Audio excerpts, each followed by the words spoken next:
The crystal chandeliers of Maravello on the bay dripped light like frozen diamonds, each one probably worth more than my car. The air, thick with the scent of truffle oil and old money, felt too rich to breathe.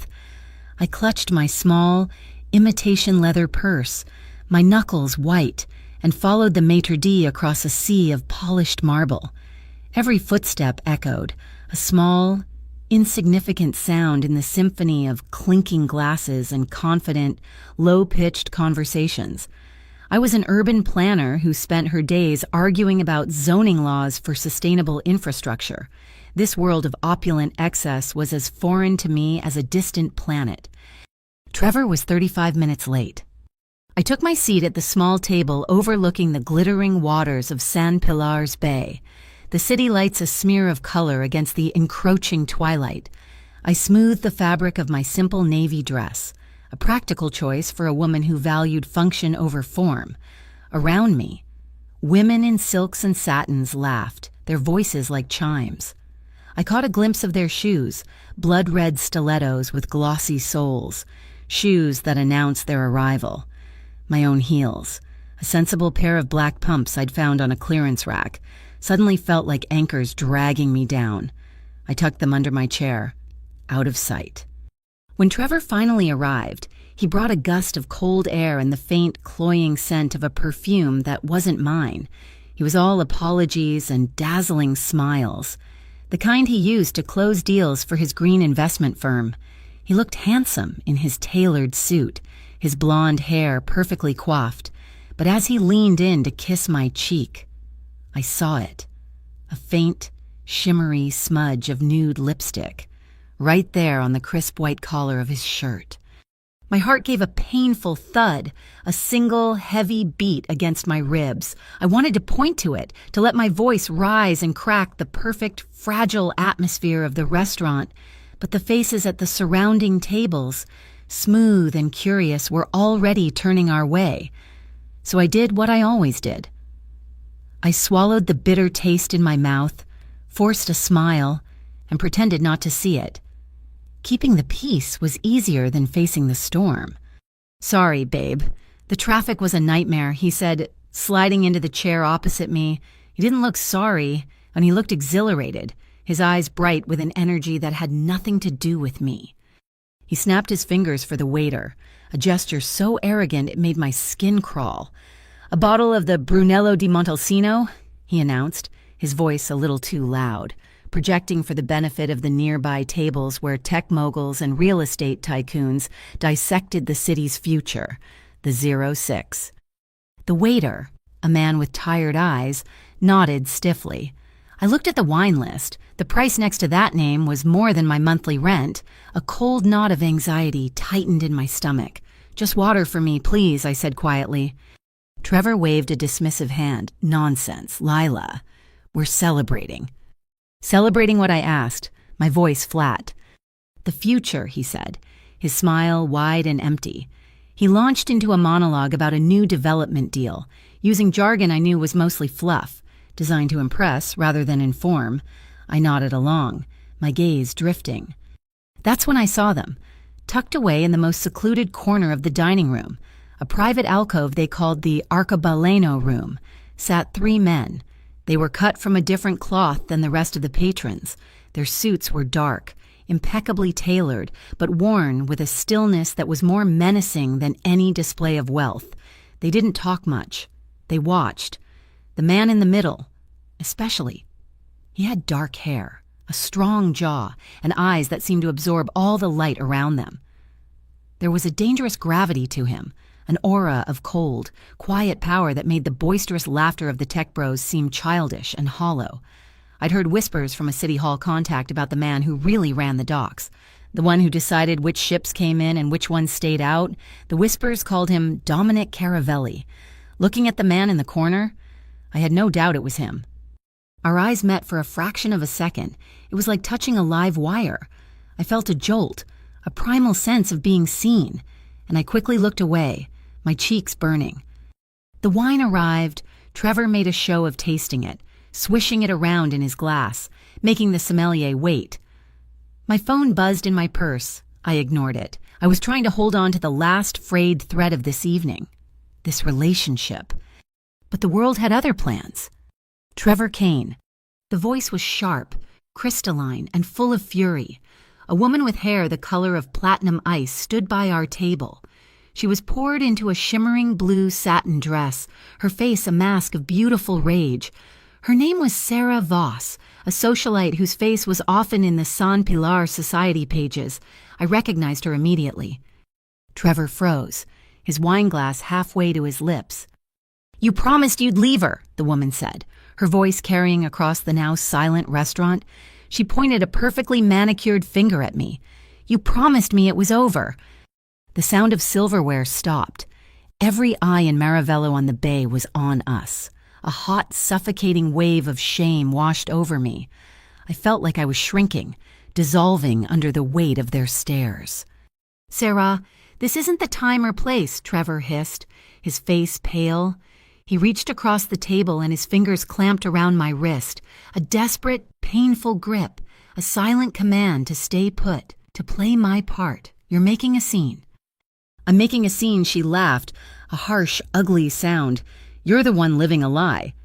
My phone buzzed again, insistently this time, numbly. I pulled it out from under the table. It was a notification from my father's bank account. I had access to help him manage his finances, a small task for his only daughter since his retirement from the fire department. A notification banner glowed on the screen, unusual activity alert. A $5,000 processing fee has been charged by a third-party lender. My blood ran cold. I scrolled back through the history, the authorization date for this new line of credit. It was the same day Trevor had come over to my dad's house, asking him to sign a trial power of attorney form. He'd said it was a test run for a new digital security platform for seniors, a pro bono project his firm was doing. My father, a man who trusted too easily, had signed it. The pieces clicked into place with sickening clarity. The lies, the late nights, the lipstick on his collar. It wasn't just about another woman. It was so much worse. A sudden commotion broke my trance. The waiter, unnerved by the drama, stumbled. A silver platter tilted. A dish of rich red tomato sauce arced through the air and landed squarely on the front of my dress. The shock was absolute. The warm, sticky mess soaked through the fabric, a scarlet stain of humiliation. That was it, the final straw. I couldn't breathe. I ripped my wrist from Trevor's grasp and scrambled to my feet, knocking my chair over with a loud clatter. "Lila, wait!" Trevor called after me, but his voice was drowned out by the roaring in my ears. I ran. I didn't know where I was going. I just needed to escape the hundreds of eyes that felt like they were boring into my back. I pushed past a velvet rope into a hallway marked "Private." My vision blurred with tears I refused to let fall. The hallway was dimly lit, silent. I fumbled for a door, any door, and pushed it open, desperate for a place to hide. The room was quiet, and it was occupied. The three men from the corner were there, seated around a dark wood table. A half-smoked cigar rested in an ashtray, its thin ribbon of smoke curling towards the ceiling. The two men flanking the one in the center tensed immediately. One of them, a man with a scarred eyebrow, let his hand drift inside his jacket. But the man in the middle, Dominic Caravelli, didn't move. He just lifted a single finger, a minute, almost imperceptible gesture. The other man's hand froze. Caravelli's eyes, dark and unreadable, settled on me. It wasn't a leering gaze, not the way other men looked. It was an assessment. His eyes took in my trembling hands, my flushed face, the ugly red stain blooming across my chest. He saw everything. He saw a mess. The door burst open again. "Lila, for God's sake, what are you doing?" Trevor panted, grabbing my arm. He tried to pull me back into the hallway, his face a mask of panic. Slowly, deliberately, Dominic Caravelli rose to his feet. He wasn't exceptionally tall, but he filled the space, his presence commanding the very air in the room. When he spoke, his voice was a low, quiet rumble, laced with an accent that was part New York Italian, part something older and rougher. He wasn't speaking to me. He was speaking to Trevor. Don't look at her again. It wasn't a shout, it was barely above a conversational tone, but the words landed in the silent room with the force of a physical blow. The air crackled with sudden, terrifying tension. Trevor's face went white as a sheet. His hand, which had been gripping my arm like a vice, fell away as if he'd been burned. Caravelli's gaze shifted to me. "What's your name?" he asked, his voice softer now, but no less commanding. "Lila," I managed to whisper, my throat tight. "Lila Hart." He gave a slight nod, then glanced past me toward the doorway, where the restaurant manager was hovering, wringing his hands. "Fine, miss. Hard a room to compose herself.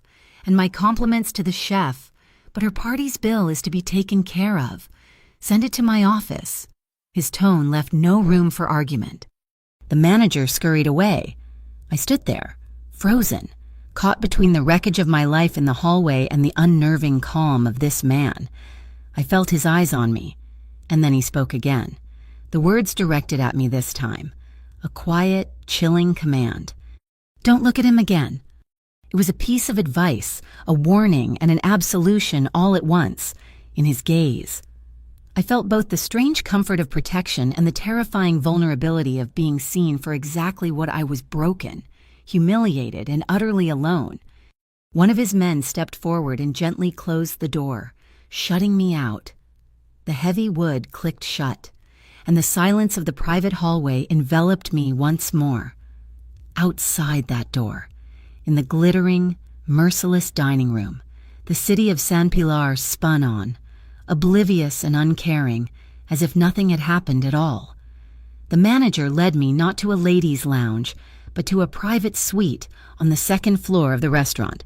The door, heavy oak, closed behind me with a soft, definitive click, shutting out the world. The room was the opposite of the chaotic dining hall below. It was a sanctuary of quiet luxury. A single, vast window framed a panoramic view of the San Pilar Bay. The water a sheet of black silk embroidered with the lights of the city. A fire crackled in a low, modern fireplace, and the air smelled of leather and old books. I stood in the center of the room, my ruined dress clinging to me, the smell of tomato sauce a sickly sweet reminder of my public disgrace. A moment later, the door opened again. It was Dominic Caravelli. He moved with a quiet economy of motion, his dark suit seeming to absorb the firelight in his hands. He carried a folded, steaming white towel. He didn't say anything. He simply walked over and held it out to me. My first instinct was to recoil, but his gaze was steady, impersonal. I took the towel. It was hot and damp, scented with lavender. I pressed it to my face, the warmth a shocking comfort against my cold skin. When I lowered it, I saw him watching me, his expression unreadable. "Trevor Kane is using your father," he said. The words were flat, devoid of pity, a statement of fact. "He leveraged your father's identity to secure a loan. It wasn't for a green energy fund. It was for a ghost entity called the Urban Wave Marshland Restoration Fund." I stared at him, the warm towel clutched in my hands. The name sounded plausible. Exactly the kind of thing Trevor would invent. I don't understand." "It's a washing machine," he continued, his voice low and even. "A rival organization, the Black Lantern Syndicate, is funneling money through a new marina development on the South Docks. They needed a local, clean front to make the initial capital look legitimate. Kane was their bridge.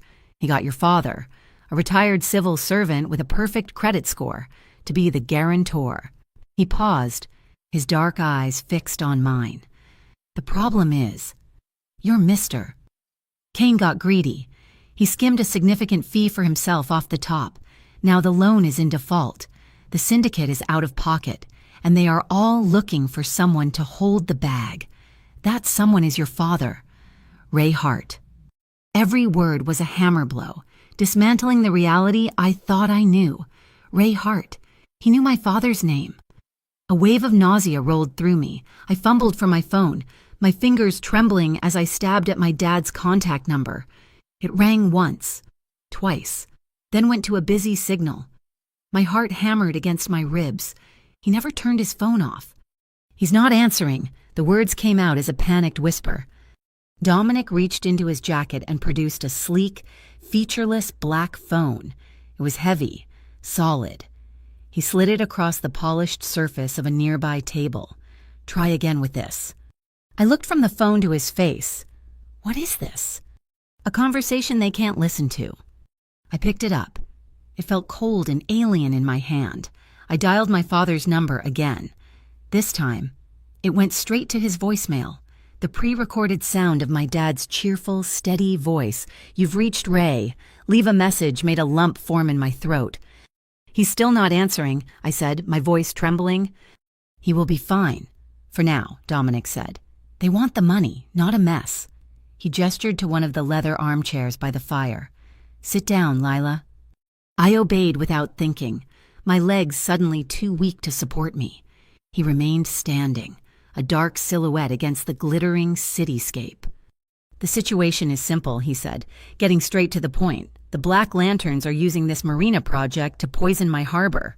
Trevor Kane was their useful idiot, and now you and your father are their collateral damage. I have an interest in seeing the syndicate's operations disrupted.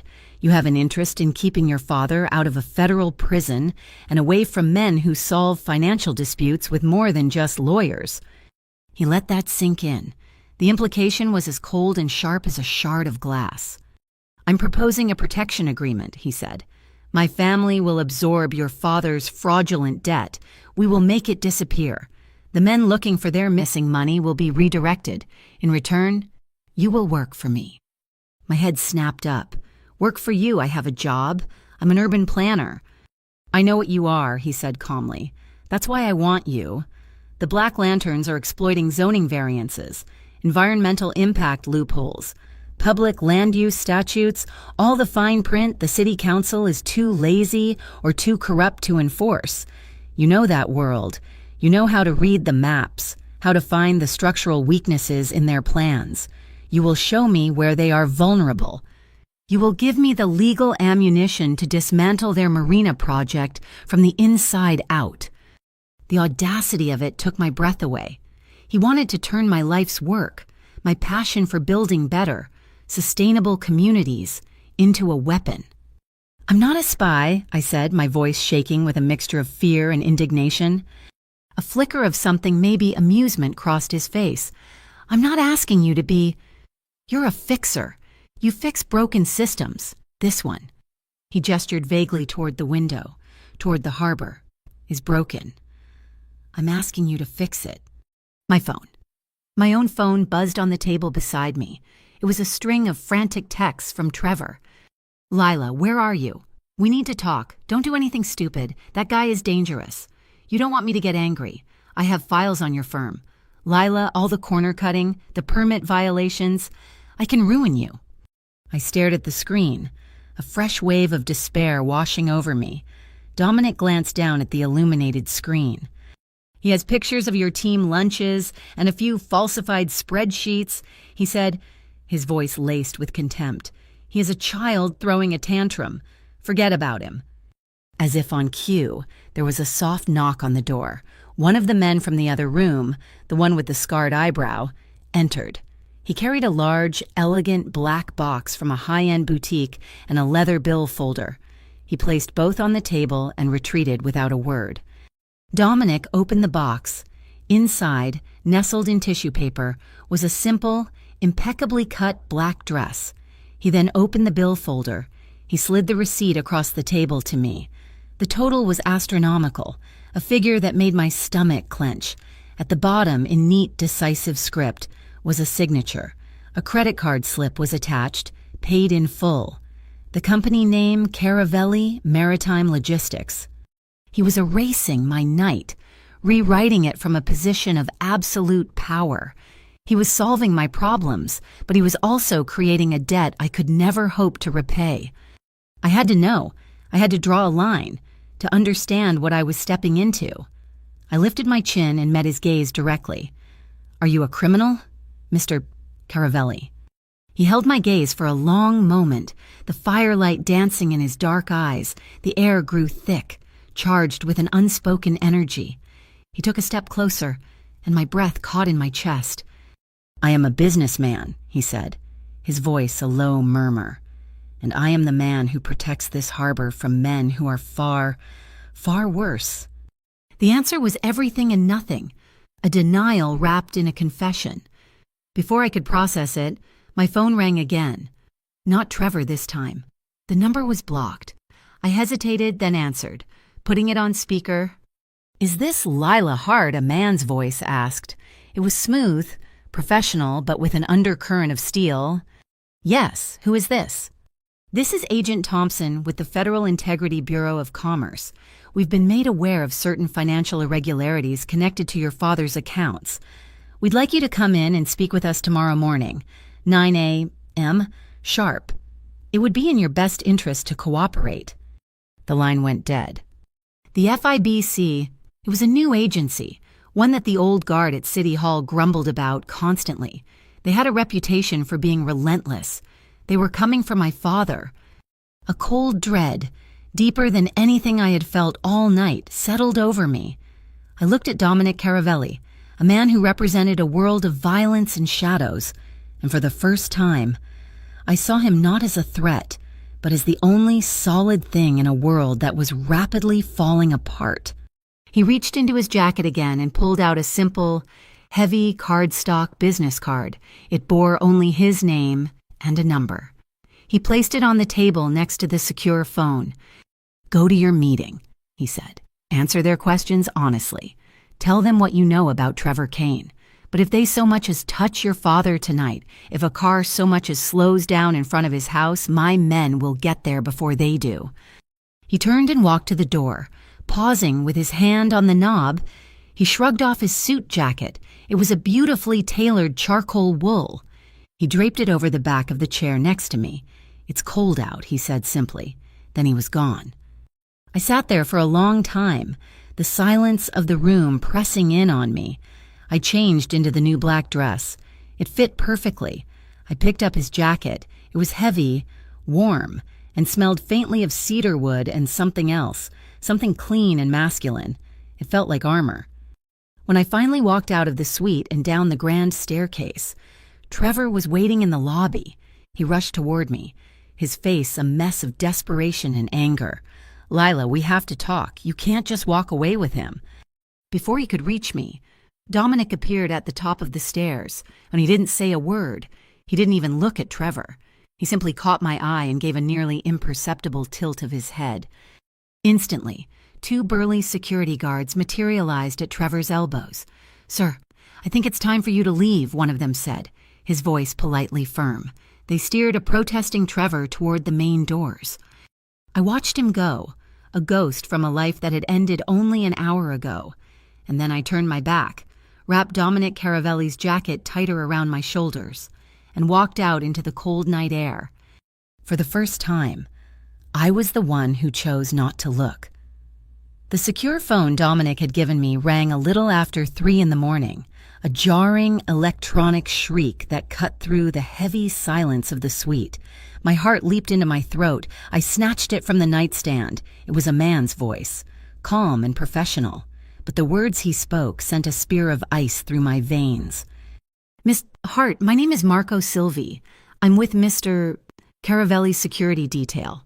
There's been an incident at your father's residence. My dad, is he okay?" I was already out of bed, my mind racing through 1,000 terrible possibilities. "He is unharmed, ma'am," the voice assured me, a steadying presence in my panic. His home security system was tripped by a forced entry on a back window. The intruders fled the moment the alarm sounded. Nothing appears to be taken. But Mr. Caravelli has insisted that your father not remain there alone. I am en route to his house now to escort him to a secure location." "Secure location where?" "Villa delle Mare, the Caravelli estate on the hill. We'll be there within the hour."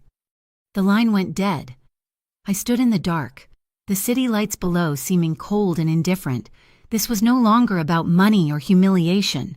They had gone to my father's house, the small, quiet home he'd lived in for 40 years, the place where I grew up. They had crossed a line that was sacred. An hour later, I was waiting in the grand marble-floored entryway of a sprawling Mediterranean-style mansion that clung to the highest point of San Pilar's wealthiest hill. Villa delle Mare.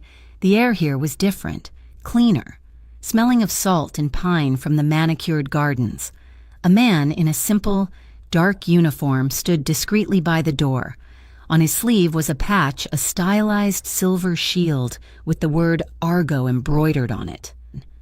A sleek black SUV crunched up the gravel driveway. The man named Marco stepped out from the driver's side. He was younger than I expected, with kind eyes but a posture that suggested he was coiled steel.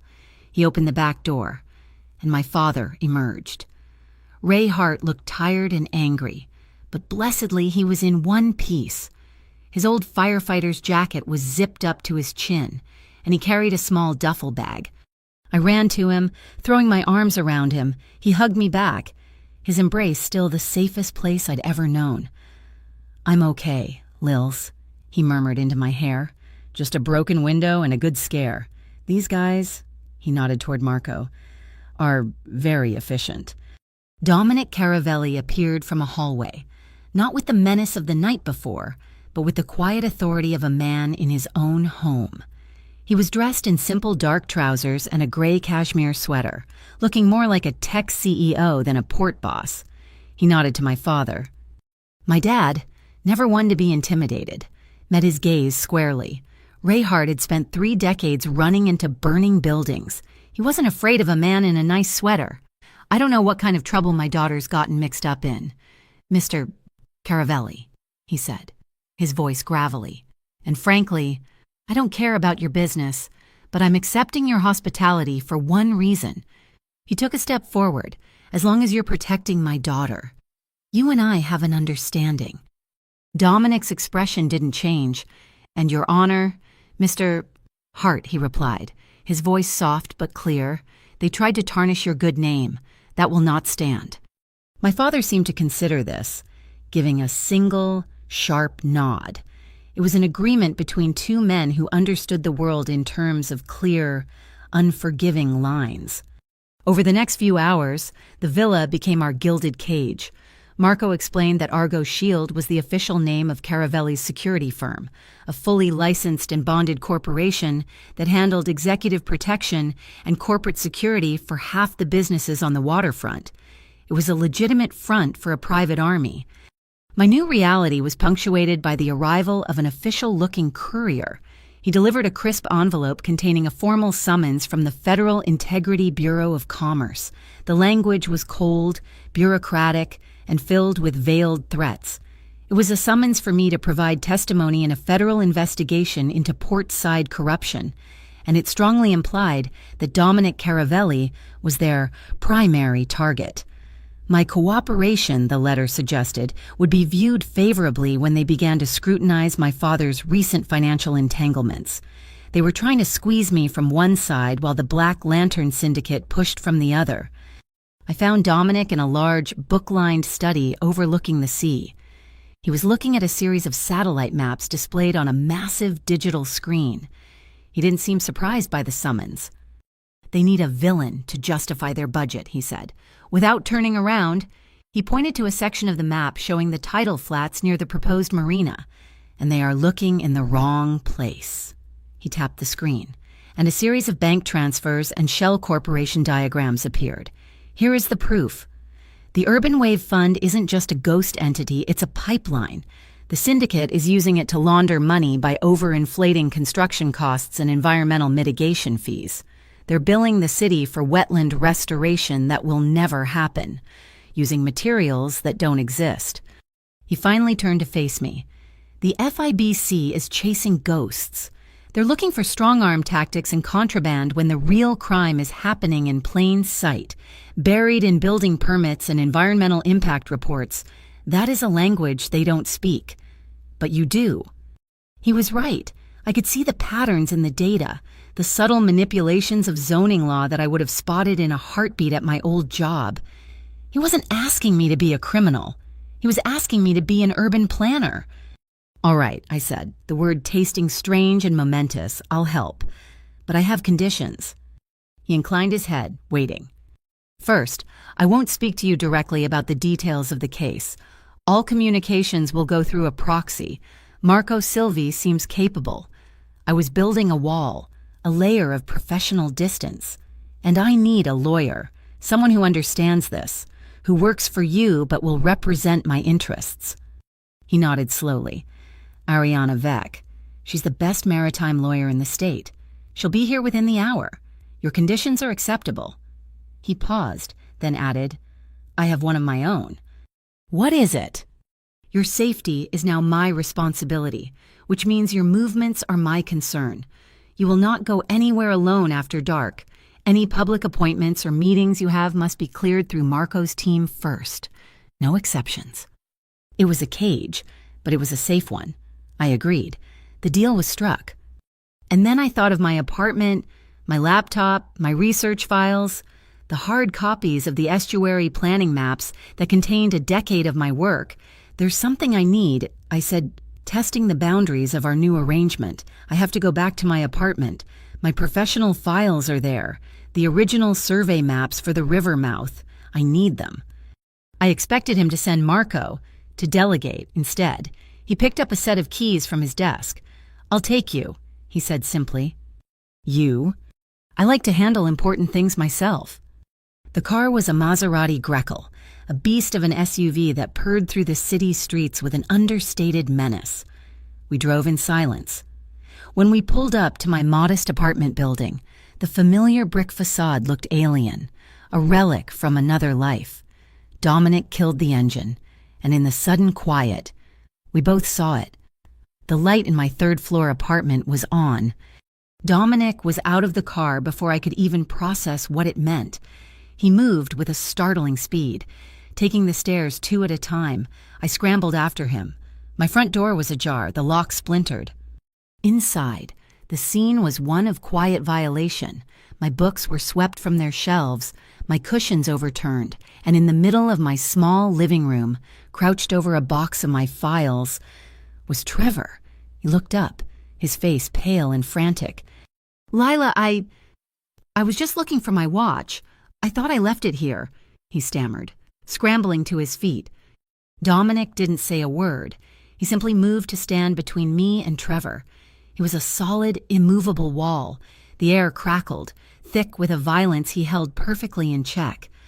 Trevor, for all his bluster and arrogance, was a coward at heart. He looked at Dominic, and something in him seemed to collapse. He visibly shrank, taking a stumbling step backward. Get out, Dominic said, his voice a low growl. Trevor didn't need to be told twice. He practically fell over himself, scrambling for the door, not even daring to look at me as he fled. I stood there, shaking, looking at the mess he'd made.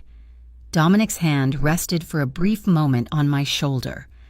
Get what you came for, Lila. I went to my desk, my hands working on autopilot.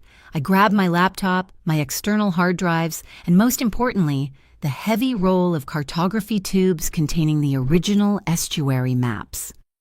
As I gathered my things, Dominic walked through the small apartment, his eyes taking in the details of my life, the framed photos of my dad and me, the well-worn novels, the slightly wilting plant on my windowsill. He was seeing the woman behind the planner. The drive back to the villa was different. The silence was no longer tense, but contemplative. Dominic switched on the stereo, and the cabin filled with the soaring, heartbreaking notes of an Italian opera aria. My mother, he said quietly, his eyes on the road. She loved this music. She ran a small bakery in the old neighborhood down by the docks. Woke up at 4 every morning to make the bread. She used to say you could tell the character of a man by the quality of the bread he ate. He was silent for a moment. That was before the port became a casino, and the bread started tasting like cardboard. It was the first piece of his own story he had offered, a small, unguarded glimpse behind the armor. It was a story of loss, of something pure being corrupted. It made the space between us feel a little smaller, a little warmer. When we returned, my father was sitting on the wide stone terrace, a blanket over his knees, staring out at the dark water. He watched as Dominic walked me to the door. Later, as I was getting my dad a cup of tea, he looked past me, his gaze fixed on Dominic, who was now speaking quietly with Marco on the far side of the lawn. "You're suited to fire, that one," my father said, his voice a low rumble. I looked at him, confused. He took a sip of his tea, his eyes never leaving Dominic. A man like that, he's like a blaze. You spend your life learning how to handle it. You learn how to contain it. And you learn when you have to let it burn to clear the dead wood. I followed his gaze. Across the lawn, Dominic must have felt us watching. He looked over, his eyes meeting mine for a moment before shifting to my father. He offered no grand gesture, no bravado. He simply gave a small, almost imperceptible smile and turned back to his work. The invitation arrived on a piece of cardstock so thick it felt like a tile. The San Pilar Opera Circle's annual gala, held in the grand ballroom of the Halcyon Meridian Hotel. It was the social apex of the city's calendar, a place where fortunes were pledged and political futures were decided over canapes and champagne. It was also, Dominic informed me, the one place where all his enemies would gather under a flag of polite truce. He didn't ask me to go. He stated it as a fact, a necessary move on the chessboard. "We need to be seen," was all he said. The dress arrived 2 hours before we were scheduled to leave. It came in a garment bag from Lucia Ferretti, an exclusive atelier I'd only ever read about in magazines. There was no note. There didn't need to be. The dress itself was the message. It was a column of shimmering silver sequins, simple in its cut, but devastating in its effect. It was both a piece of armor and a declaration. When I put it on, I didn't feel like an urban planner playing dress-up. I felt like a version of myself I hadn't met yet, one who wasn't afraid to take up space. When I walked down the main staircase at the villa, Dominic was waiting at the bottom. He was in a perfectly tailored tuxedo, the stark black and white making him look even more formidable than usual. He looked up, and for a moment, he didn't move. He didn't look at the dress. He looked at the way I stood in it. It was the look of a harbor watching the tide come in a force of nature it didn't seek to control, only to welcome home. The air in the grand entryway grew still, charged with an unspoken acknowledgement. He held out his arm, and I took it. The Halcyon Meridian was a palace of light and sound. Music from a string quartet drifted from the ballroom, mingling with the murmur of 100 conversations. The air was perfumed with expensive florals and ambition. I felt the familiar pang of being an outsider, but it was different this time. With Dominic's hand resting lightly on my arm, the stares we received weren't ones of judgment, but of curiosity and calculation. We were a power couple, whether we intended to be or not. We were making our way toward the terrace when a man stepped into our path. He was handsome in a sharp, predatory way, with silver-streaked hair and eyes the color of a stormy sea. He smiled, but it didn't reach his eyes. I knew instantly who he was. Valerio Ross, the head of the Black Lantern Syndicate. "Caravelli," Ross said, his voice smooth as polished granite. He gave me a brief, dismissive glance, an unexpected pleasure. "Ross," Dominic replied, his voice flat and cold. "I see you're still allowed in civilized company."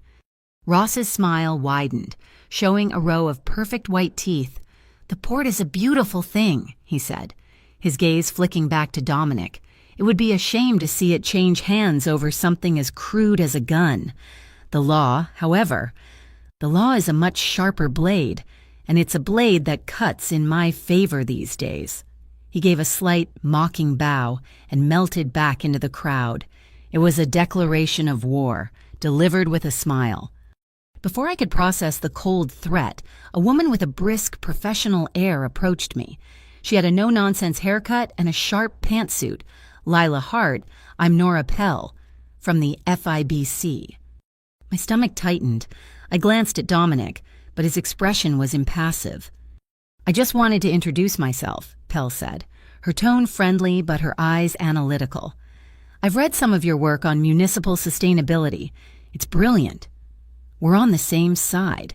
You and I, We both want to protect this city's natural resources from predatory developers. She leaned in a little closer. Some people, like Mr. Caravelli here, use the port for their own gain. We're trying to stop that. If you ever feel like you're in over your head, my door is always open. Think of me as an ally. It was a perfectly crafted trap, an offer of help that was really a fishing expedition, an attempt to drive a wedge between me and Dominic. Thank you. Agent Pell, I said, my voice steady. I'll keep that in mind. She gave me a tight smile and moved on, but I could feel her eyes on us long after she was gone. Dominic's hand moved from my arm to the small of my back, a subtle pressure that anchored me. Breathe, he murmured, his voice too low for anyone else to hear. And then I saw him, across the room, trying to blend in near a potted palm, was Trevor. He was dressed in an ill-fitting suit, a stark contrast to the tailored perfection around him. He looked haggard, desperate. In his hand, he was clumsily trying to conceal a small digital voice recorder. He was a snake in a garden of vipers, and somehow he was the most pathetic creature here. Dominic followed my gaze. His jaw tightened almost imperceptibly. His hand on my back became a shield. "Stay close to me," he ordered quietly. Trevor must have gathered some pathetic scrap of courage because he started moving toward us, his path a weaving, uncertain line through the crowd. He looked like a man walking toward his own execution. As he drew near, Dominic didn't raise his voice. He didn't make a scene. He simply leaned down, his lips close to my ear, but he spoke loud enough for the three of us to hear. His voice was a quiet, final judgment. Don't look at him again. This time was different. The first time he'd said it, it had been a command born of my humiliation. The second, a piece of advice. This time, it was a shared statement of fact. The shame was gone, replaced by a cold, clear certainty. I looked up at Dominic, a small smile touching my lips. "I have no intention of it," I said. Trevor froze a few feet away, the words hitting him like a physical slap. He saw the finality in my expression, the wall of Dominic's presence, and he faltered. He turned and scurried away, disappearing into the glittering throng. Just then, the music shifted. The quartet struck the opening chords of a waltz. Without a word, Dominic took my hand and led me toward the dance floor. His hand was warm and firm against my back. Not a possessive grip, but a steady anchor in a swirling sea of enemies. He was a surprisingly graceful dancer, leading with a quiet confidence that made it easy to follow. We moved together, a silent island in the center of the crowded room. We didn't speak. The music did the talking, and for 3 minutes, the rest of the world, the threats in the room and the dangers outside simply ceased to exist. As the final notes faded, he leaned in again. "You keep rhythm," he murmured, his breath warm against my cheek, like you keep a coastline. It was the most profound compliment I had ever received. He led me off the floor and toward a set of French doors that opened onto a wide stone balcony. The cool night air was a welcome relief. Below us, the city lights of San Pilar spread out like a carpet of scattered jewels. "Pell is dangerous," I said, breaking the spell. "She's trying to use me to get to you." "I know," he said, his gaze fixed on the harbor in the distance. "And Ross is overconfident. He thinks he can win this with lawyers and lobbyists." "He can," I said, "unless we prove his entire project is fundamentally unsound, legally unsound." I finally had his full attention. "Those maps I brought from my apartment, they're not just zoning documents. They're detailed hydrographic surveys of the river mouth. Going back 50 years, they show the natural patterns of erosion and sediment deposition." I stepped closer to him, my voice filled with the passion I had for my work. The Black Lantern's marina plans, the ones they submitted to the city. They're fraudulent. They used outdated data to make it seem like their dredging and construction would have minimal environmental impact. But my maps prove otherwise. They prove the new jetties will accelerate shoreline erosion. threatening the foundations of the public ferry terminal within 10 years. It's a violation of at least 3 city ordinances and 2 federal environmental protection statutes. If we present this to the City Council's Oversight Committee, they'll have no choice. They'll have to revoke the permit. He listened intently, his dark eyes searching my face in the moonlight. He wasn't just seeing a woman he was protecting. He was seeing a partner, a strategist. We can build a legal case that will bury them, he said, a slow, dangerous smile spreading across his face.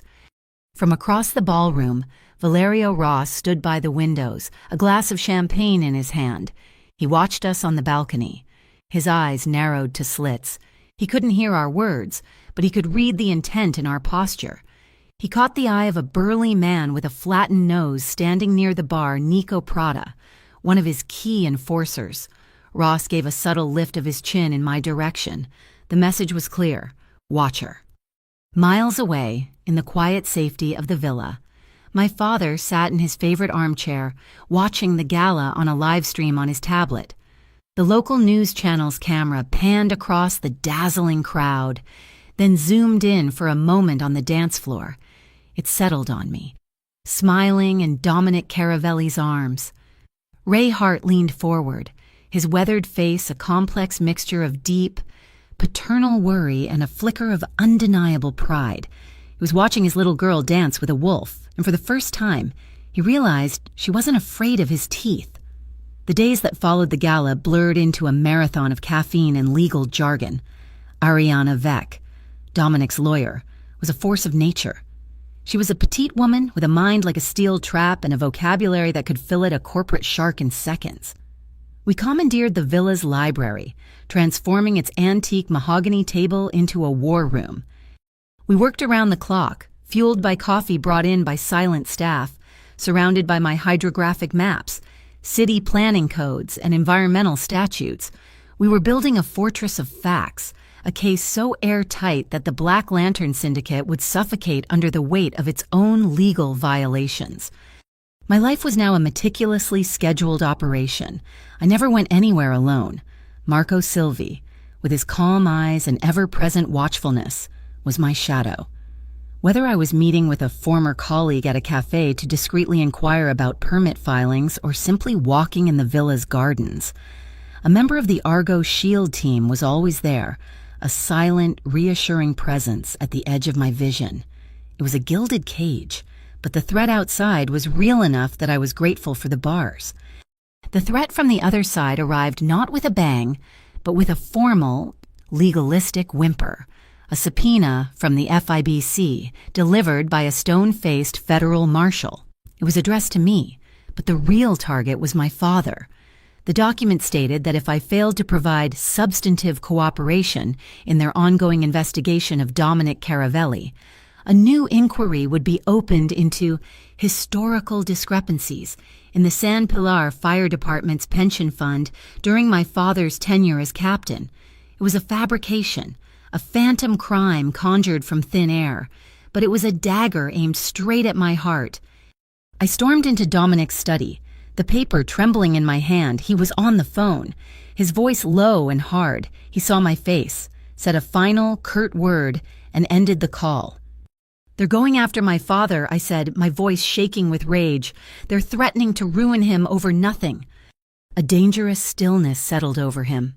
I could see the instinct in his eyes, the immediate primal urge to meet this threat with overwhelming force, to cut the head off the snake in the way he knew best. "They've made a mistake," he said, his voice a low growl. "I'll handle it." "No," I said, surprising myself with my own firmness. I stepped closer, placing the subpoena on his desk. "That's what they want. They want you to react, to do something rash that they can use against you. They want to paint you as the monster. We can't let them." I looked him straight in the eye. "We have to beat them the right way, my way, with the law. We are so close. Dominic, the case we're building will not just stop the marina. It will expose the entire money laundering scheme. It will make them look like fools. But I need you to be patient." He stared at me, his jaw tight. For a long moment, I thought he would refuse. I was asking a lion to act like a fox. Then he gave a slow, deliberate nod. Patience, he repeated, as if tasting a foreign word. For you. Lila, I'll wait. 2 days later, Marco was driving me to a meeting with Ariana at her downtown office. The afternoon sun glinted off the water as we drove across the Petrel Bridge, the main artery connecting the city's north and south sides. I was reviewing some documents in the back of the armored sedan when I felt the car lurch violently. I looked up to see a massive rust-colored dump truck with no license plates barreling down on us in the adjacent lane. It swerved sharply, its huge metal bumper aiming for our rear quarter panel, trying to spin us out and into the bridge's guardrail. "Hold on," Marco shouted, his voice impossibly calm. He wrenched the wheel, the tires screaming in protest, the sedan fishtailed, the back end swinging perilously close to the edge. I could see the long drop to the cold, churning water below. The truck came again, a relentless hulk of steel. Marco slammed the accelerator, the engine roaring. Sparks erupted from under the car as metal scraped against the concrete divider, the sound a horrific shriek. Just as the truck was lining up for another, final push, a black Maserati Grecal appeared as if from nowhere, rocketing up the bridge from the opposite direction, driving against traffic. Horns blared around it, but it didn't slow. Dominic. He cut across 2 lanes of traffic and positioned the SUV directly behind the truck, blocking its path, pinning it. The truck driver, seeing his escape route cut off, slammed on his brakes. The chase was over. Marco guided our damaged sedan into an industrial park a quarter mile past the bridge, a desolate landscape of shipping containers and warehouses. Dominic's SUV was right behind us. The moment our car stopped, my door was pulled open. Dominic was there, his face a granite mask of controlled fury. He didn't say a word. He just reached in, his hands gentle but firm on my arms, and pulled me out of the car. He led me away from the others, tucking me into the narrow space between 2 towering stacks of steel containers, shielding me from view. "Are you hurt?" he asked, his voice low and raw. I shook my head, unable to speak. My whole body was trembling, a delayed reaction to the adrenaline and terror. He saw my shaking hands and reached out, his own hands warm and steady as he enveloped mine. He looked down at them, a muscle feathering in his jaw. When he looked back up at me, his eyes were black with a cold, terrifying rage that wasn't directed at me, but at the world that had dared to touch me. "From now on," he said, "each word a vow carved in stone. No one touches you." Marco and another Argo shield guard had apprehended the truck driver, a low-level thug who was clearly terrified, while they dealt with him. Dominic's men searched the cab of the truck. They didn't find a weapon. They found something far more insidious. A leather briefcase was tucked under the passenger seat. Inside was a meticulously crafted set of forged documents, shipping manifests, bank transfers, emails, all designed to perfectly frame Caravelli Maritime Logistics for the Black Lantern Syndicate's crimes. It was a plant. The attack wasn't meant to harm me physically. It was meant to get these documents into the hands of the police, with me as the convenient witness. And then Marco made the final discovery. He dusted the briefcase for prints. "We've got a match," he said, looking at Dominic. The prints belonged to Trevor Kane. The name hung in the air, a final, pathetic betrayal. It wasn't just that he had cheated on me and used my father. He had actively tried to set me up, to use me as a pawn in a game that could have gotten me killed. Back in the safety of Dominic's study, he handed me the secure phone. "Call him," he said. I dialed the number I now knew by heart. Trevor answered on the first ring, his voice reedy and nervous. "Hello." "It's Lila," I said, my voice as cold and dead as I felt inside. I heard him suck in a breath. "Lila, are you okay? I heard that there was an accident on the bridge." "Cut the act." "Trevor," I snapped, "your fingerprints are all over the briefcase. Why?" He was silent for a moment. Then the truth came pouring out in a pathetic, whining rush. "They made me do it. Lila, the FIBC, Agent Pell. She came to me after that night at the restaurant. They had me dead to rights on the fraud charges. They were going to send me away for years. She offered me a deal, a reduced sentence, maybe even probation, if I agreed to be a confidential informant. I was supposed to plant the evidence, make it look like Caravelli's men tried to take you out to silence you. Pell promised she'd have a team nearby to rescue you and find the files. She said no one would get hurt.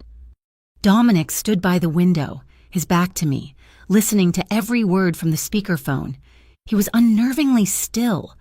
I could feel the violence radiating from him, a palpable force he was holding back with sheer iron will. He wasn't breathing.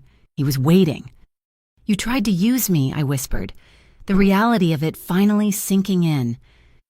"You put me on that bridge." "I'm sorry, Lila, I didn't know what else to do," he cried. I looked at Dominic's rigid back. I knew what he wanted to do. He wanted to find Trevor and erase him. But as I watched him, his hands clenched into fists at his sides, he slowly, deliberately relaxed them.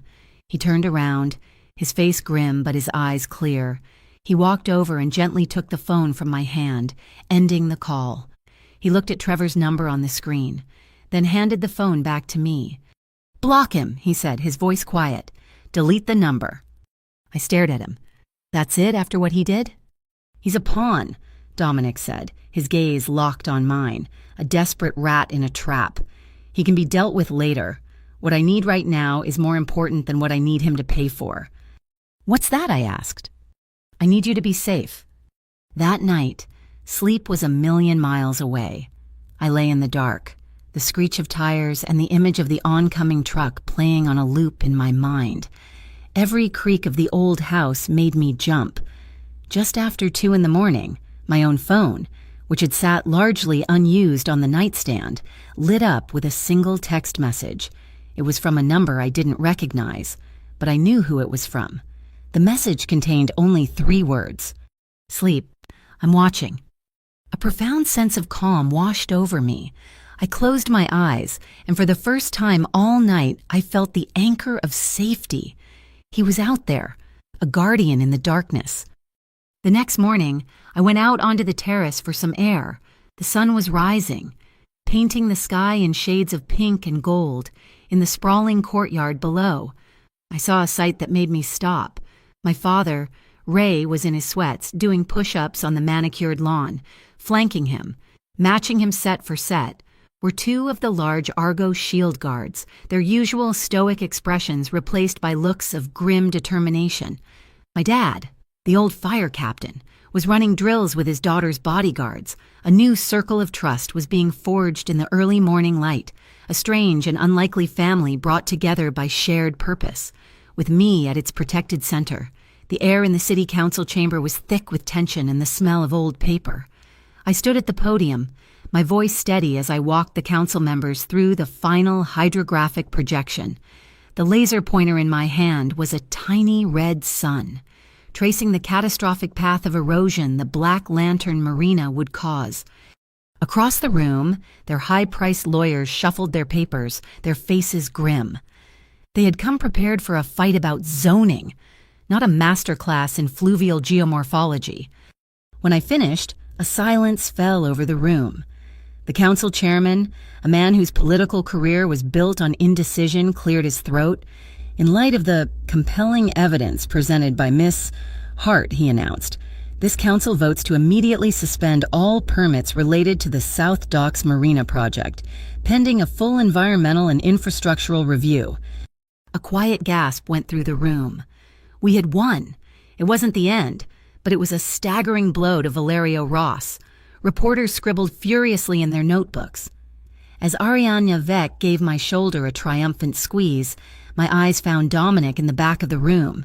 He was standing near the exit, flanked by 2 of his men, a silent, imposing figure.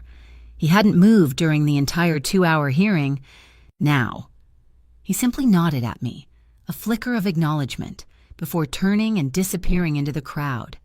Later, as Ariana and I were mobbed by journalists on the steps of City Hall, Dominic's car pulled up to the curb. Marco got out and cleared a path for us. Before I got in the car, Dominic himself stepped out, in full view of the cameras and the curious eyes of San Pilar's elite. He walked over to me. "You did well, Lila," he said, his voice a low rumble that was for my ears only. He extended his hand. I took it. His grip was firm, his palm warm. It was a simple, professional handshake, but it lasted a beat too long. His thumb brushed against my knuckles, a fleeting, electric touch. It was a public claiming, a silent message to everyone watching she is with me. Then he released my hand, nodded to Ariana, and got back in his car. That evening, a storm rolled in from the bay. A soft, persistent rain began to fall, tapping a gentle rhythm against the villa's tall windows. The victory felt distant now, replaced by a quiet, restless energy. I was standing in the library, staring out at the darkening gardens, when the lights flickered once, twice, and then died, plunging the house into a deep, velvety blackness. A moment later, the emergency lights kicked in, casting long, eerie shadows down the hallways. A figure appeared in the doorway. It was Dominic, holding an old-fashioned oil lamp, the flame dancing and casting a warm, golden glow on his face. "The main generator is being difficult," he said, his voice calm in the sudden quiet. "Come with me. There's a place I want to show you." I followed him through the silent house. The only sounds were the whisper of our footsteps on the marble floors and the ever-present drumming of the rain. He led me out a side door and along a covered stone path into the gardens. At the far end of the lawn stood a structure I hadn't noticed before, a large Victorian-style glass house.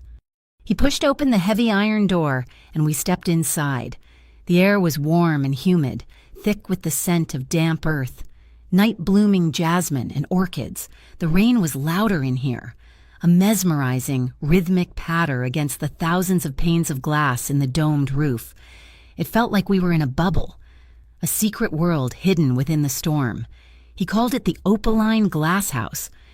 He set the lamp down on a small wrought iron table. In its flickering light, I could see a bottle of wine and 2 glasses. He poured a small amount of the amber liquid into each. "Pasito di Pantelleria," he said, handing me a glass, a sweet wine from a small island. My mother used to say it tastes like captured sunlight. I took a sip. It was exquisite, sweet and complex, a taste of a sun-drenched place far from the rain-soaked night. He stood a few feet away, his tuxedo jacket unbuttoned, his posture relaxed but still maintaining a careful, respectful distance. He was giving me the space. He was waiting for me to close it. The silence stretched between us, filled only by the music of the rain. This man had saved my father, protected me, and given me the weapons to fight my own battles. But I was still his asset, a piece on his board, kept safe in his fortress. The victory today had been mine, yet I had returned to his protection. I needed more. I needed a different arrangement. I set my glass down on the table, the small click echoing in the quiet space. I looked at him, my reflection a faint ghost in his dark eyes. "I don't want you to protect me like an asset. Dominic," I said, my voice quiet but firm. "I don't want to be a liability you have to manage. I want to walk beside you." He didn't move, but something in his expression shifted. The stillness in him deepened. He took a single, deliberate half-step toward me, closing the distance by a fraction. His eyes searched mine, asking a silent question. It wasn't a question of desire, but of permission. It was a question I had been waiting my whole life to answer. I gave a small, almost imperceptible nod, my silent answer. The world narrowed to the space between us. He moved slowly, giving me every chance to retreat.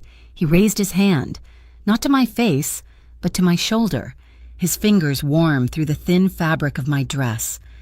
And then he leaned in and kissed me. The kiss was impossibly gentle at first, a soft exploration, a question asked with his lips instead of his eyes. My hands came up to rest on his chest, feeling the steady, powerful beat of his heart beneath my palms. He slid his other hand to the small of my back, a warm, solid pressure that drew me closer. The force of his hold only increased when I leaned fully into him, surrendering to the pull I had been fighting for weeks. Our breathing synchronized, a quiet rhythm that matched the rain outside. He pulled back slightly, his forehead resting against mine. I opened my eyes and found his gaze, dark and intense. I reached up, my fingers tracing the line of his collarbone. He watched my hand as if mesmerized. Then he reached up and gently, deftly, pulled the single pin from my hair. My carefully constructed bun unraveled, my hair tumbling down my back like a sudden cascade of water. A rumble of thunder echoed in the distance, and the rain began to fall harder, a frantic drumming on the glass roof above us. We both smiled at the same time, a small, shared moment of amusement in the heart of the storm. "Slowly," I whispered, the word a prayer against his lips. "Always," he murmured back, his voice thick with an emotion I couldn't name. His lips traced a path from my temple, down my cheek, pausing at the corner of my mouth before finding it again, this time with a deeper, more profound certainty. His suit jacket, forgotten, slipped from his shoulders and fell silently onto a nearby chaise lounge. Our fingers intertwined, my smaller hand lost in his. Just then, with a low hum, the backup generator finally kicked in. A string of soft, low-wattage emergency lights flickered on around the perimeter of the glass house. They cast us in a soft, ethereal glow, two silhouettes holding each other close. A single entity against the storm. The light was just enough to see the raw honesty in his eyes, the complete absence of any pretense. He drew me over to the chaise lounge, pulling a thick wool blanket from its back. He sat down, pulling me down with him, arranging me so my back was against his chest, my head tucked under his chin. He wrapped the blanket around both of us, a warm, secure cocoon. His arms encircled me, and I could feel the rise and fall of his chest with every breath. He leaned his head down, his lips brushing against my hair. "You're safe," he whispered. And for the first time in a very long time, I believed it. My entire body relaxed into his hold. I closed my eyes, a genuine, peaceful smile gracing my lips as I listened to the sound of his heart beating steadily beside my ear. We stayed like that for what felt like hours, not speaking, just breathing. When we finally did talk, it wasn't about the case, or our enemies, or the danger. We talked about limits and freedom. We built a new contract between us, not with lawyers and clauses, but with whispered words in the dark. "Every decision that affects you, we discuss first," he said. "No more assumptions, no more commands." "And if I say no," I asked, my voice soft. "Then the answer is no," he said without hesitation. "And if I tell you there is danger, you will listen. You will step back." "A partnership," I said, testing the word. "A partnership," he confirmed. Outside the glass house, hidden in the shadows of a large cypress tree. Marco Silvi stood in the rain, a small, satisfied smile on his face. He watched the two silhouettes in the warm light of the greenhouse, then turned and walked silently back toward the main house. "Finally," he muttered to the rain. "The boss can finally breathe." The peace of the new morning was a fragile, beautiful thing. I woke to the scent of rain-washed earth and the memory of Dominic's arms around me. For the first time in what felt like a lifetime, I felt a flicker of hope, a sense of solid ground beneath my feet. That ground shattered at dawn. The roar of engines tore through the morning quiet, followed by the percussive slam of car doors. I looked out the window to see a convoy of black sedans and SUVs swarming the villa's long driveway. Men in dark blue jackets with FIBC emblazoned in bold yellow letters were pouring out, their movements crisp and aggressive. The raid had begun. By the time I was dressed and downstairs, the house was crawling with federal agents. They were professional, but their presence was a violation. Their methodical search of every room, a calculated act of intimidation. My father stood with Marco in the entryway, his face a thundercloud of fury. Dominic was in the library, standing perfectly still as he watched two agents rifle through his desk, and with him, a cool and collected Ariana Vec was already examining the warrant. Agent Nora Pell found me near the grand staircase. She held a file in her hand, her expression one of polite, predatory concern. "A difficult morning, Miss Hart," she said, her voice low. "It didn't have to be this way. My offer still stands. You can be a confidential consultant, a witness, help us put an end to all this unpleasantness, and we can make sure the investigation into your father's pension fund never sees the light of day." I looked at the chaos around me, at the armed men turning Dominic's home inside out based on a lie. The fear was gone, replaced by a cold, hard anger. This was her game. These were her rules. "You want to play by the rules, Agent Pell," I said, my voice quiet but unshakable. "Fine. Let's play by the rules. You'll be hearing from my lawyer." I turned and walked away, leaving her standing there with her useless threats. In the library, Ariana was holding the warrant up to the light, a small, intense frown on her face. "It's good," she said, her gaze flicking between the document and Dominic. "The signature from Judge Albright looks right. The seal from the Caldera County Court is in place." She paused, then took out her phone and snapped a high-resolution photo of the seal. She zoomed in, her eyes narrowing. "Wait a minute."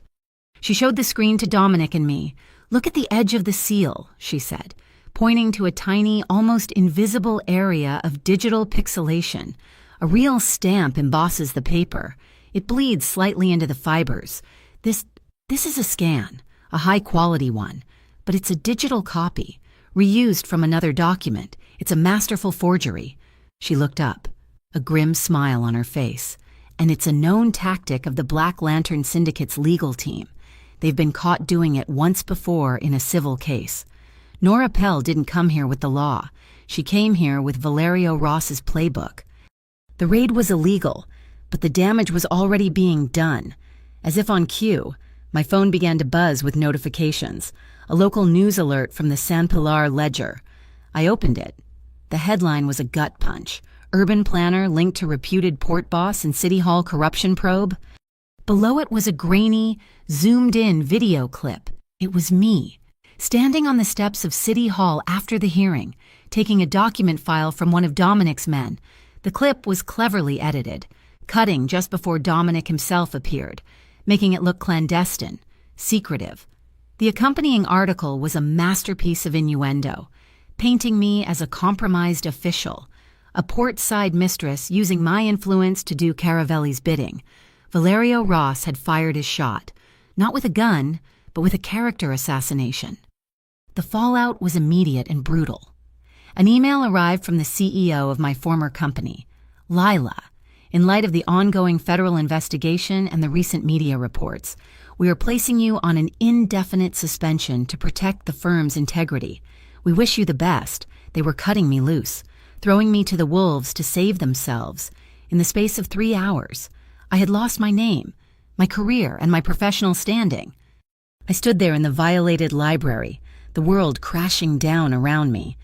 For a moment, I felt the familiar, suffocating pull of despair. Then I looked at Dominic. He was watching me, his expression dark and unreadable, waiting to see if I would break. I thought of my father, his honor threatened. I thought of the night in the glass house, the promise of a partnership. I straightened my shoulders. I would not break. "Ariana," I said, my voice clear and loud, "call a press conference. Right here, on the front steps, now." She blinked, then a slow, admiring smile spread across her face. "What's the topic?" "The topic," I said, "is illegal sand dredging." An hour later, I stood on the top step of the villa, a makeshift podium in front of me. A swarm of news cameras and reporters gathered on the lawn below. The FIBC agents were still there, a captive audience to their own public humiliation. I wasn't the woman from the doctored video. I was an expert, and I was angry. "My name is Lila Hart," I began, "and for the last 10 years, my job has been to understand how this city works. While the FIBC has been wasting taxpayer money raiding private homes with forged warrants, a real crime has been happening in plain sight." On a large monitor set up beside me, I projected a series of satellite images. time-stamped over the last 6 months. They had been provided, I announced, by the Harborline Security Council, a civic oversight group Dominic's legitimate businesses help fund. These images show a fleet of unmarked barges, owned and operated by a shell corporation linked to the Black Lantern Syndicate, illegally dredging sand from the public estuary every single night. They are destabilizing the entire shoreline to use that sand as cheap, unregulated filler for their fraudulent marina project. This isn't about corruption, it's about theft on a massive scale, from every citizen of San Pilar. I laid out the evidence, the tonnage, the environmental impact, the specific statutes they were violating. I didn't just defend myself. I went on the attack. Using my expertise as a weapon, I turned their smear campaign into a story of corporate greed and federal incompetence. That night, the victory felt sharp and clean. The news was all about the sand, about Ross's illegal operation. I had changed the narrative. I was sitting with my father in the study, a quiet sense of triumph settling over us. When Marco entered the room, his face was pale, his expression grim.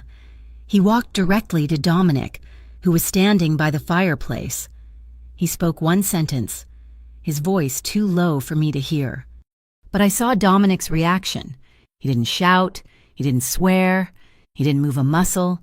All the warmth, all the emotion drained from his face, leaving behind something cold, hard, and terrifyingly calm. It was the calm of the abyss. He turned to me, his eyes black holes. "Valerio's men just took your father."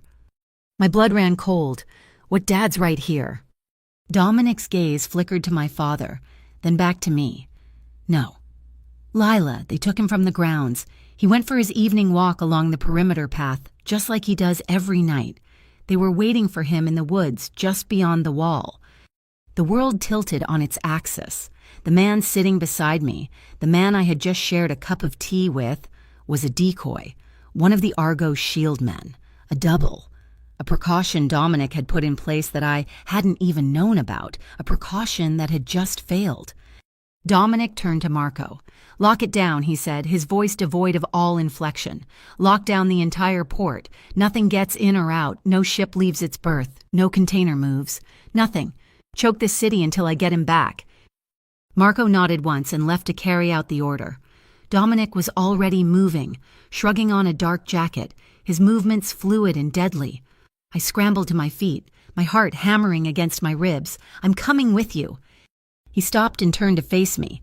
He didn't argue or dismiss me. He just looked at me. A long, searching gaze. He saw the terror in my eyes, but he also saw the steel beneath it. He was weighing his promise to keep me safe against the reality of the partnership we had forged. He was deciding if the woman he had held in the glass house could survive the world he truly lived in. Finally, after a lifetime of silence, he gave a single, sharp nod. "You stay with me," he said, his voice a low, hard command, "but you stay half a step behind me, always." The drive to the South Docks was a silent, high-speed descent into hell. The city lights blurred into streaks of neon, each one a stark reminder of the normal world we had left behind. We stopped a block away from Warehouse 47, a monolithic block of rust and corrugated steel hunched at the edge of the pier. The air was thick with the smell of salt, diesel, and decay. Sickly yellow sodium lights cast long, distorted shadows, and the only sound was the rhythmic slap of waves against the barnacle-encrusted pilings. Dominic's team, the core of Argo's shield, moved with the quiet, deadly efficiency of a wolf pack.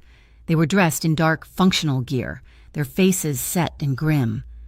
Dominic gathered us in the shadow of a stack of shipping containers.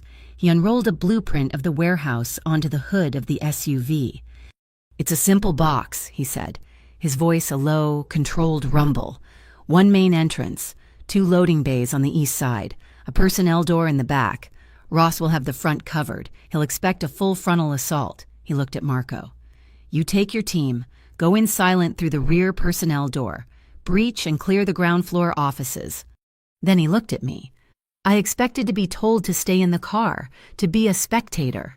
Instead, he handed me a lightweight earpiece and a tablet displaying the same blueprint. "You're with me," he said, "but you're our eyes." My mind raced, connecting the blueprint to a memory. My dad, years ago, spreading out old city plans on our kitchen table for a historical society presentation. He'd been a firefighter then. These old warehouses. He'd told me, tracing a faint line with his finger. They all had bricked-over fire routes from the 20s. The city sealed them for code, but the bones are still there. "There's another way in," I said, my voice coming out stronger than I expected. I pointed to a section on the blueprint, the west wall. It's a double layer of brick. There should be a hollow space, an old emergency corridor that leads right behind the main office block on the ground floor. It's not on the official plans. Dominic and Marco exchanged a look. There was no disbelief, only a quick, reassessing respect. Dominic nodded at Marco. "You heard her. Find the corridor." He turned to me. "Stay on this channel. You are his guide." We moved into position. Marco's team melted into the shadows around the back of the warehouse. Dominic and I took cover behind a stack of rotting pallets, a direct line of sight to the main entrance. A small drone, nearly silent, lifted into the air, feeding a thermal image to my tablet. I could see the heat signatures of guards, maybe a dozen of them, concentrated near the front. The opening move was a soft, percussive thump that seemed to shake the very air, a breaching charge on the back door. It wasn't a loud explosion, just a contained, violent shockwave. A moment later, a voice, amplified and distorted, boomed from speakers mounted on the warehouse roof. It was Valerio Ross. "Caravelli, I knew you'd come. A man of passion." The voice was slick with arrogant amusement. "The deal is simple. Sign over your shipping interests, the whole damn port, and I'll let the old man go home. Refuse, and he pays for your pride." Dominic keyed the mic on his wrist. His voice cut through the night, cold and absolute, broadcast back through a speaker on one of his own vehicles. There are no bargains made with blood. On my tablet, I directed the drone's camera toward the second-floor windows. Through a grime-caked pane of glass, I saw him. My father. He was tied to a chair, but he was upright, his head high. He looked directly at the drone, and his hand, which was tied in his lap, moved. His fingers twitched 3 times, a quick, almost imperceptible flash. It was our old signal from when I was a kid, a game we used to play. "I'm okay. 3 hostiles." "Marco," I whispered into the earpiece, my heart pounding. "My father is on the second floor, northeast corner office. He's confirmed 3 guards in the room with him." I scanned the blueprints on the screen, my mind working, connecting the dots my father had taught me. Follow that corridor. It should end at a ventilation shaft. The main electrical junction for this section of the building will be right below it. Do you see it? "Affirmative," Marco's voice crackled back. "I see the junction box." "Cut the power," I commanded. "On my mark." I watched the thermal signatures of Marco's team moving into position. "Now, Marco, now." A section of the warehouse plunged into absolute darkness. A chorus of confused shouts erupted from inside. This was our chance. In the chaos, Dominic grabbed my arm. "Let's move." We ran, low and fast, across the open ground toward the massive sliding door of a loading bay. The inside of the warehouse was a cavern of shadows and noise. Men were running, blinded, their flashlights cutting useless beams through the darkness. The air was electric with tension. Suddenly, a gunshot, deafeningly loud in the enclosed space. A bullet ricocheted off a steel beam somewhere above us with a high-pitched whine. Before I could even react, Dominic was there. He tackled me, not to the ground, but sideways, pulling me behind the solid protection of a massive concrete support column. His body was a shield, pressing me against the cold concrete. His arm wrapped around me, his head up. Scanning the darkness, the smell of cedar and gunpowder filled my senses. He looked down at me, his eyes asking the question he didn't have time to speak. "Are you okay?" I gave him a hard, emphatic nod. He squeezed my shoulder once, then released me, melting back into the shadows. It was over in minutes, using the darkness and my guidance. Marco's team swarmed the upstairs office. There was the sound of a brief, brutal struggle. And then Marco's voice came over the comms. "Asset is secure. We have him." A wave of relief so powerful it almost buckled my knees washed over me. But Valerio wasn't finished. A single, powerful spotlight snapped on, illuminating the mezzanine level that ran along the far wall. Valerio stood there, and next to him was a camera on a tripod, a bright red recording light glowing. He was live streaming. See, his voice boomed, no longer amplified by the PA system, but by the acoustics of the warehouse. See the violence of Dominic Caravelli, an unprovoked attack on a legitimate place of business. He brings war to our city. And then, as if on cue, the main doors of the warehouse rolled open. A team of FIBC agents, led by Nora Pell, strode in. They were armed, tactical, but they didn't move to intervene. They stopped just inside the entrance, their weapons held at a low ready. They were spectators. She was waiting, letting the two sides bleed each other out so she could sweep in and claim the victory. My mind raced. She thought she held all the cards. She didn't know what I had done that morning. I saw the open microphone Dominic had used, lying on a crate where he'd left it. I lunged for it, flicking the switch. My voice, clear and amplified, rang through the entire warehouse, overriding Valerio's rant. Agent Nora Pell. Every head, including Pell's, snapped in my direction. "You stand there in the name of federal integrity," I called out, my voice ringing with a conviction I didn't know I possessed. "If your agency is truly here to uphold the law, then I have a lawful order for you. Seize the assets of the Black Lantern Syndicate. This morning, I filed a detailed legal brief with your office, complete with satellite evidence and financial records, proving they are engaged in a multi-million-dollar money laundering operation through illegal dredging. The documents are time-stamped. The evidence is on the public record. Do your job." A stunned silence fell. Pell was trapped. Her calculated inaction was now exposed as complicity in front of her own agents and, thanks to Valerio's camera, the entire internet. Her face was a mask of fury. Before she could respond, Dominic stepped out of the shadows. He walked calmly into the center of the floor, unarmed, his hands open. In one hand, he held a small, black USB drive. He looked directly at Nora Pell. "You want to end this? Here's how." He held up the drive. "This is everything. The syndicate's complete, unedited ledgers. Their offshore accounts, their payroll of corrupt city officials. Every dirty dollar. It's all yours." He took a step closer, and in exchange, you will grant full public immunity to Ray Hart, and this entire matter will be settled in a public, transparent hearing. No more backroom deals, no more forged warrants. It was a checkmate, with Valerio's camera recording every second. Pell was caught between her own illegal machinations and Dominic's offer of the very prize she had been after. To refuse would be to expose her own corruption. To accept would be to legitimize Dominic.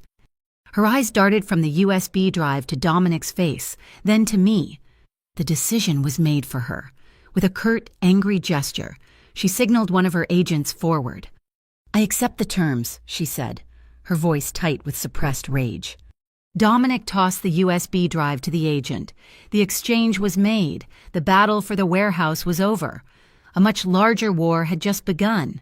In the chaotic aftermath, as the FIBC agents reluctantly began processing Valerio Ross's men, a scuffle broke out near the loading bay doors. It was Trevor.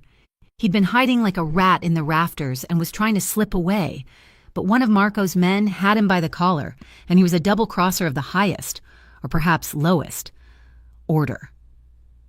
As Nora Pell's agents questioned him, the story unraveled in a pathetic torrent of confessions. He wasn't just Pell's informant.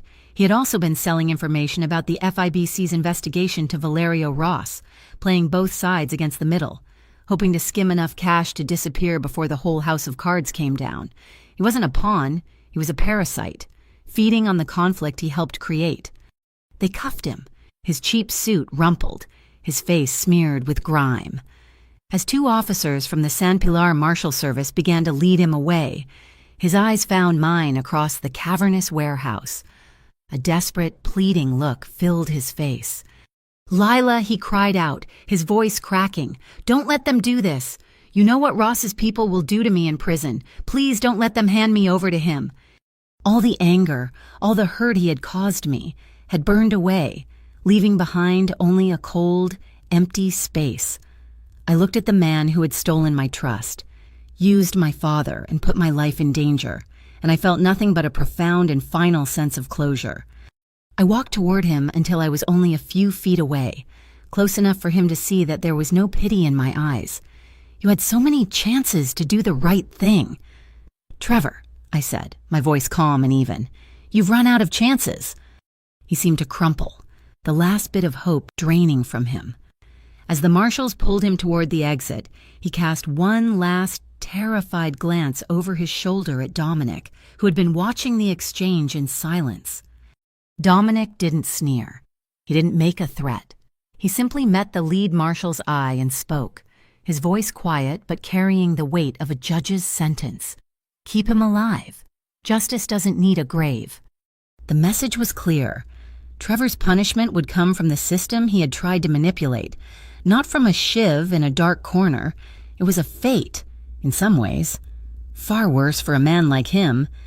Trapped by the live camera and the undeniable evidence of the USB drive, Nora Pell had no choice but to seize control of the narrative, standing amidst the debris of her failed operation. She announced to the press that, based on the new evidence provided by Mr. Caravelli, the FIBC would be convening an emergency public hearing. The hearing, she declared, would be overseen by a panel of independent observers from the Northwest Standard, the city's most respected newspaper, to ensure full transparency. Valerio Ross would be compelled to attend and answer to the allegations. It was a brilliant pivot, a desperate attempt to recast herself as the champion of justice, rather than a compromised agent who'd been thoroughly outplayed. Back at the villa, the adrenaline of the night gave way to a heavy, bone-deep exhaustion. My father was safe, examined by Dominic's personal doctor and now sleeping soundly upstairs.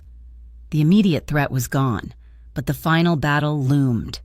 I found Dominic in his study, staring at the city lights. He was turning his mother's wine glass in his hand, the last of the captured sunlight gone. "You did it. Lila," he said, not turning around. "You gave Pell the high ground, and she took it. The hearing is her stage now." "It's our stage," I corrected him. He turned to face me, his expression grim. "No, it's hers and Ross's. You've done enough. You brought the evidence to light. Now you need to step back. Let Ariana handle the hearing. Stay here where you're safe." A familiar chill went through me.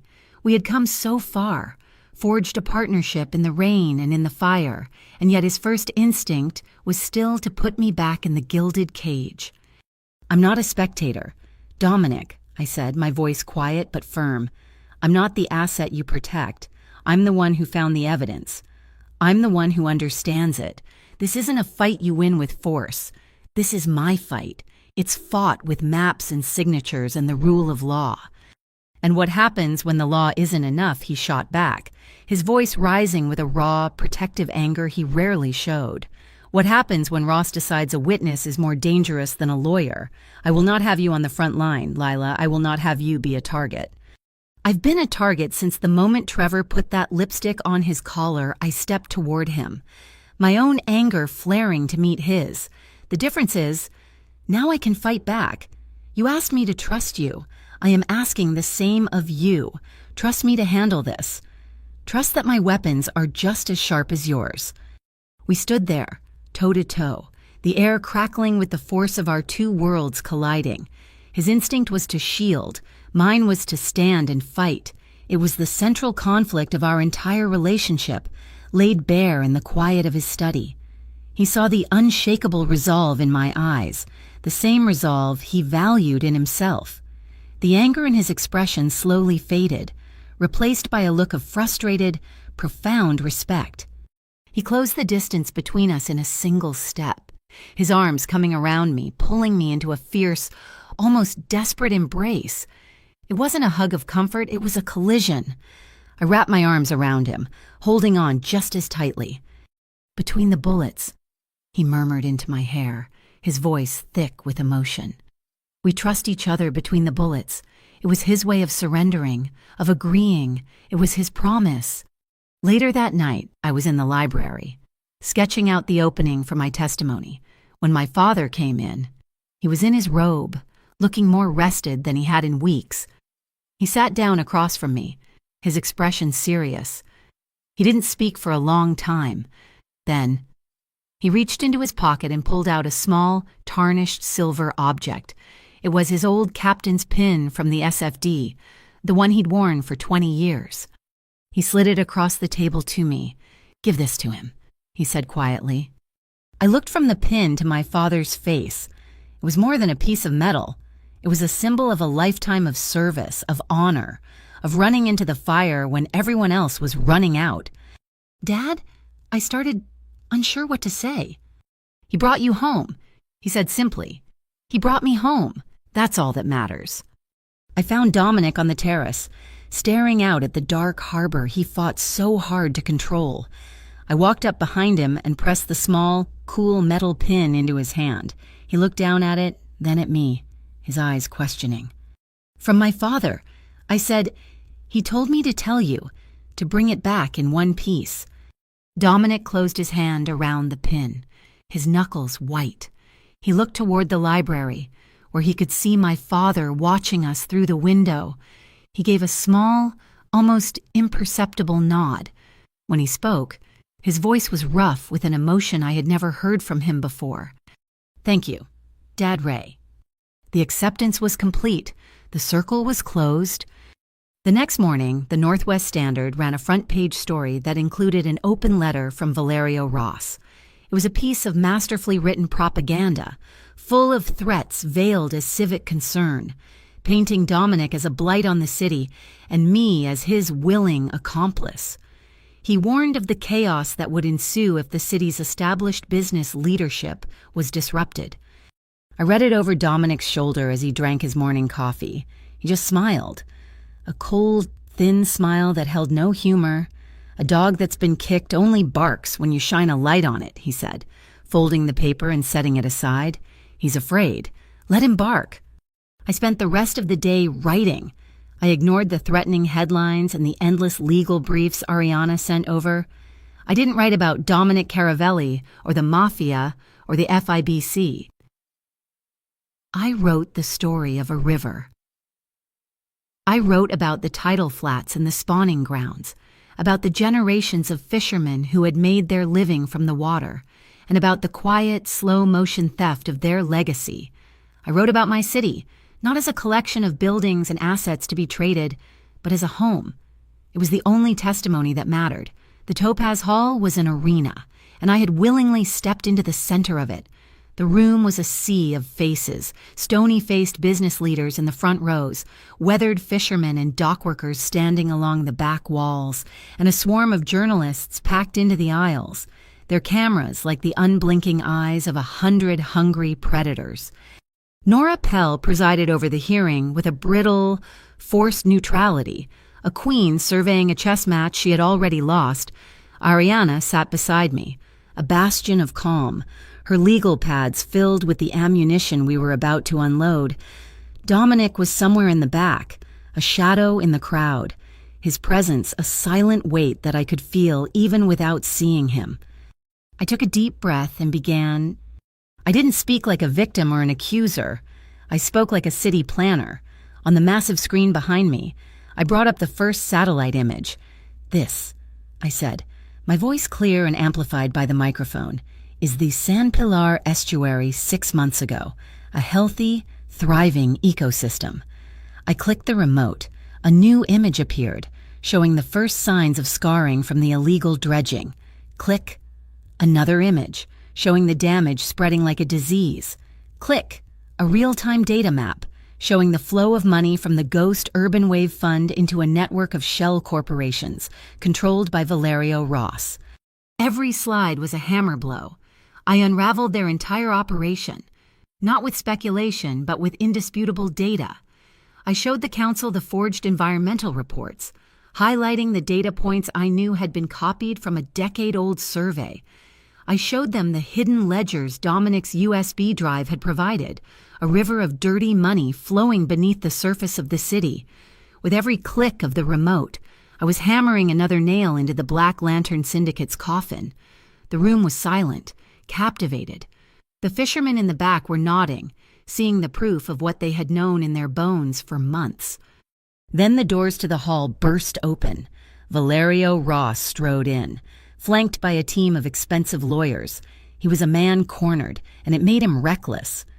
"This is a circus," he boomed, pointing a finger at me, a performance orchestrated by my rival, using his mistress to peddle fantasies on the screen. My carefully prepared presentation was replaced by the grainy, edited video of me on the steps of City Hall. The murmuring in the room started again, the seeds of doubt sprouting in the fertile ground of public opinion. But before the lie could take root, Ariana was on her feet. "Objection to the introduction of falsified evidence," she said, her voice cutting through the noise. She handed a tablet to the clerk.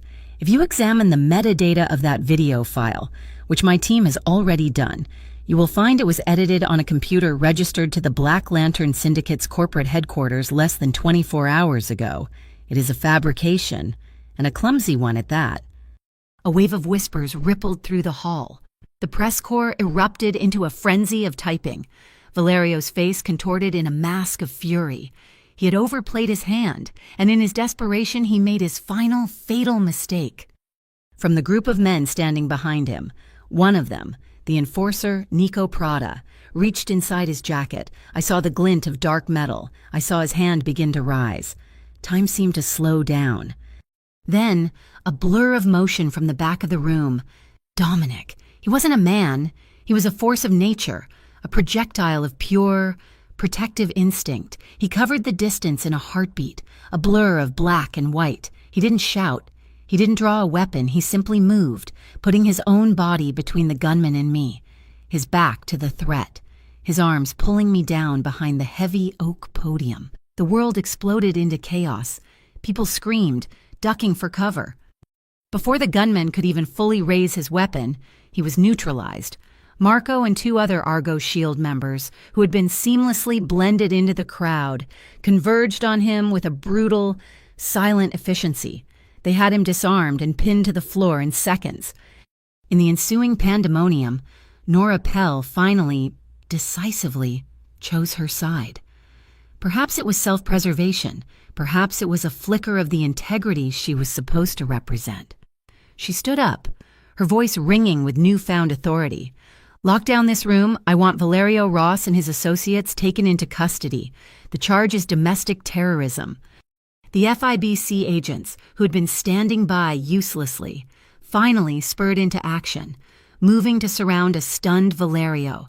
They were doing their job, at last. In the quiet moment after the storm, as I stood up from behind the podium, my heart still hammering in my chest, I looked at Dominic. He was already watching me, his eyes dark with 1,000 emotions. He gave me a single, sharp nod, a silent acknowledgement that our partnership had survived the fire. I turned back to the microphone. My voice didn't tremble. "San Pilar," I said, my words echoing through the shocked silence of the hall, "is not a commodity to be bought and laundered. It is our home." A single person began to clap, then another and another soon. The entire room, the fishermen, the reporters, even some of the business leaders, erupted into a wave of thunderous applause. As the marshals led a cuffed and defeated Valerio away, I saw another procession near the exit. It was Trevor, being escorted out by 2 agents, presumably to be transported to a holding facility. He looked pathetic, a ghost from a life I no longer recognized. He turned his head, his eyes desperately seeking mine, looking for some final, non-existent connection. From his place beside me, Dominic simply tilted his head. He didn't look at Trevor, he looked at me, and he repeated the words that had become our history, our creed. This time, they were not a command, but a final, quiet absolution, a closing of a book that was already finished. Don't look at him again. The fallout was swift and decisive. The South Docks Marina project was permanently canceled. The port's disputed assets were temporarily placed under the control of a new public benefit corporation, the Tidal Trust, with a board comprised of community leaders and environmental experts. My father, Ray Hart, was publicly and completely exonerated of all charges. That evening, the storm had passed, leaving behind a sky washed clean and a cool, salty breeze.